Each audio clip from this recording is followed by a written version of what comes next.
In this video, we're going to take a look at crop rotation in vegetable gardens, why it's often a headache for gardeners, and an easy way to master it. So what is crop rotation?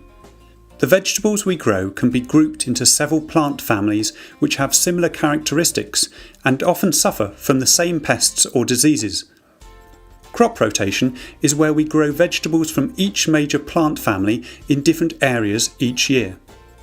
Why do we do this? Firstly, because several problematic pests and diseases can build up in the soil if the plants they affect are grown in the same area each year. For example, nematodes such as eelworm can devastate potato crops grown in the same place year after year, but they also affect other vegetables in the same crop family, such as tomatoes.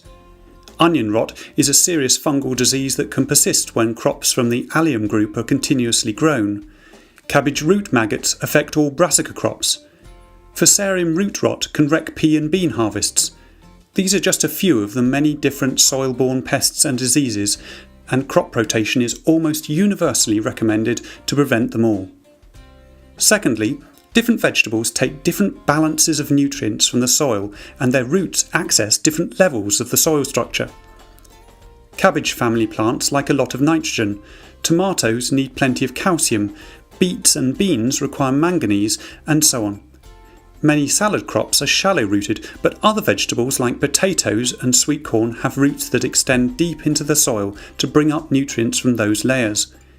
Because of this, growing the same vegetable in the same place year after year can lead to nutrient deficiency and poor growth.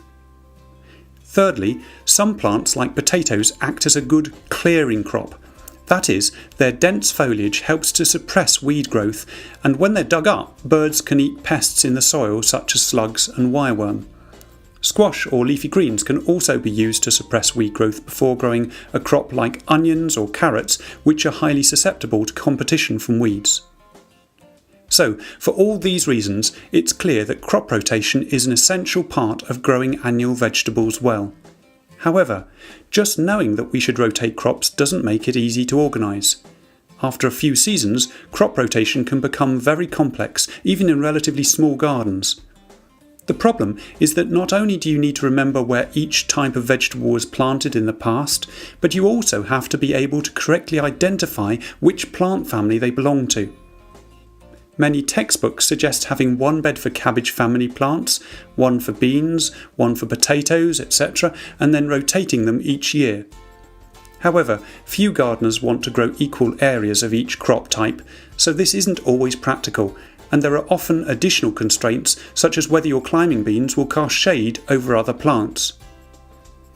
Other people recommend a very simplistic rotation plan of placing root vegetables, fruiting vegetables and leafy vegetables in different areas. But this roots, fruits and leaves system doesn't work well either.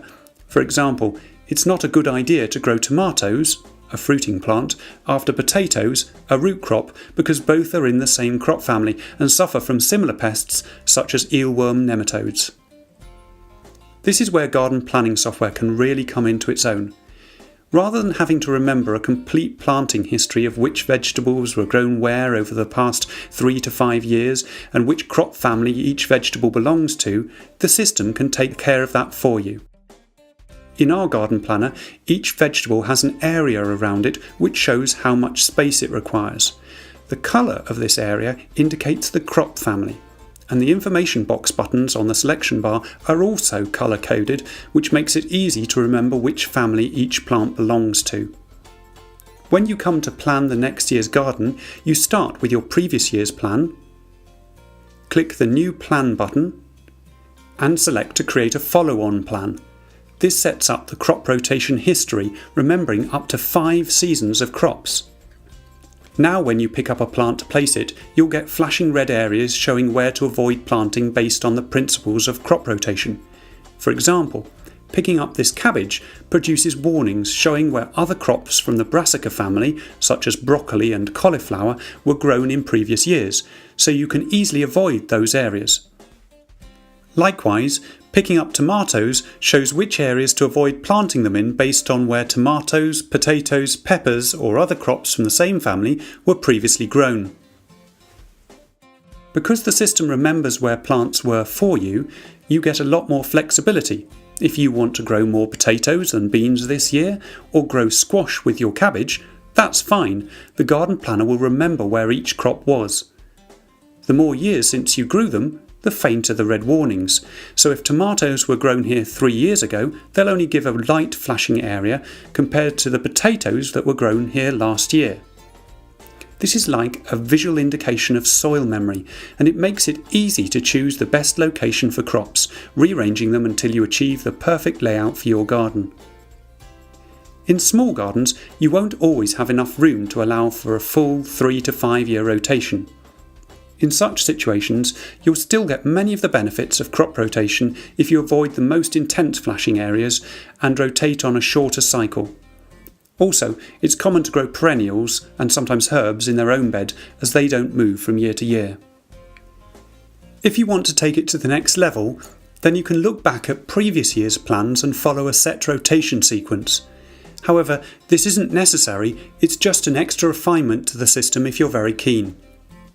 There are many ways of organising this, but the easiest is to follow the colours of the rainbow from blues and greens through yellows to oranges and reds. Compost is added to the soil before blues and lilacs are planted, peas, beans and the onion family, which all like rich soil and are commonly planted together. Peas and beans add nitrogen to the soil, perfect for the brassica or cabbage family, which are grown the following year.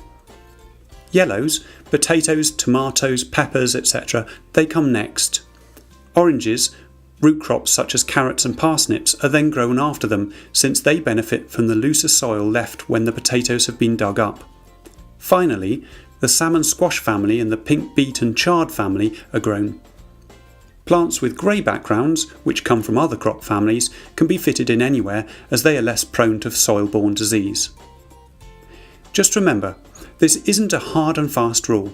The most important thing is to grow your crops in different areas each year. Mastering crop rotation is the best preventative medicine you can give to your garden.